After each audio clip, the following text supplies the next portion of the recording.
Chaos Zero Nightmare is a brand new turn-based cosmic horror roguelike card battler developed by Smilegate, the creators of Epic 7. Scheduled for release on the 22nd of October 2025. In this video, I'm going to go over everything you might need to know to jump into this incredibly unique new game and get a great start. I'm Shrike, like, comment, and subscribe for more gacha content. Let's dive in. In CZN, you'll be taken on a journey through the stars, traveling through space from planet to planet after a major apocalyptic event. The themes of CZN revolve around the many ways we cope with trauma. The trauma function even plays a role in the combat, since if a character has a psychological break during combat, it can drastically change the battle.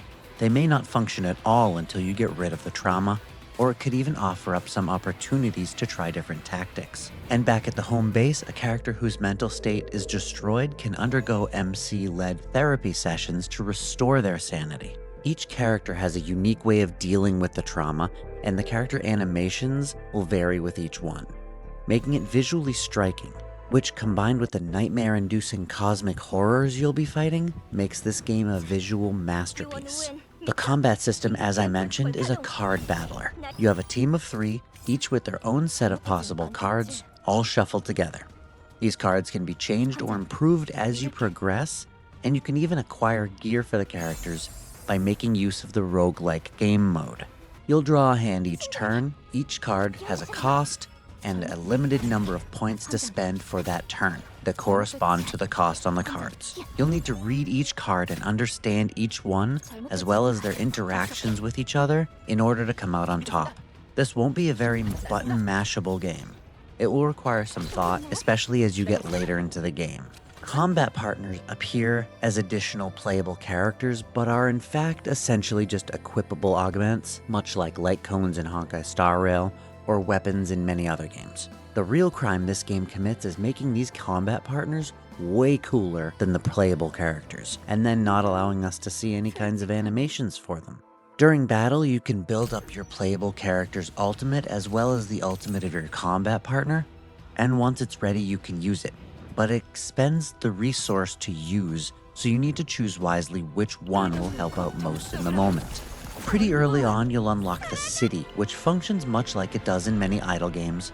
Here you can increase your stamina, there are assignments to go on, there's paperwork to fill out, and you can purchase food and drinks, even interact with your characters, including taking them on dates or attending therapy sessions with them. It's important to unlock the city as soon as possible since many things unlock with it, and you'll want to take advantage of those as soon as you can. The gacha system is pretty similar to others you may have seen. Beginner's banner that ends after 50 with a guaranteed 5-star, a standard banner, limited banner, a combat partner or weapon banner. The standard and limited banners use 2 different gacha currencies, and the crystal cost for a pull is 160, fairly standard. The gacha rate is 1% across the board. The standard banner's soft pity is 62, with hard at 80, and the rest is 57 and 70. And the limited character banner has a 50-50 with a guarantee if you lose one. And the limited partner banner is just a flat-out guaranteed.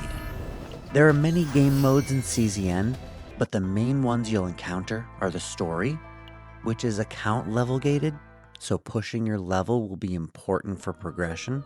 The chaos game mode, which is the roguelike mode used to upgrade your characters and gear them up. You can save data from those and treat them essentially as loadouts that you can use in other game modes. And the simulation is where all the resources will be farmed for upgrading your characters and partners. Now let's get rerolling out of the way. I personally don't recommend rerolling in this game, and there are a few reasons for that. One being that it takes a long time due to the lack of a skip button. There is a fast forward function, but it still takes about 20 to 30 minutes per reroll. Another reason is that many of the units are actually very usable, and it's the gear you'll acquire from the roguelike game modes that will really make the difference. But if you do plan to reroll, it is very simple. There's a server reset button right in the menu, so no need to play the salted emails game. And there are a couple of units that have stood out in the beta tests, though things may change upon full release. These units made clearing trash waves much quicker, since they're very good at AoE. Those units are Calipe and Kayron, but Kayron requires a bit more effort to make work properly. So if you're determined to reroll, I would try and get Calipe.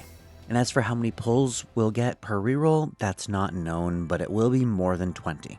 With only one beta test before release, not a whole lot is known, and there were many things in the game that simply weren't available in the test. But as long as you make sure to read the cards carefully during combat, push your account level right off the bat, and remember that the roguelike game mode is how you get powerful loadouts for your characters, you'll be ready for whatever this cosmic horror hellscape throws at you. Good luck, stay sane, and most importantly, have fun. And with that being said, I'm gonna fly. I'll see you in the next one. Bye.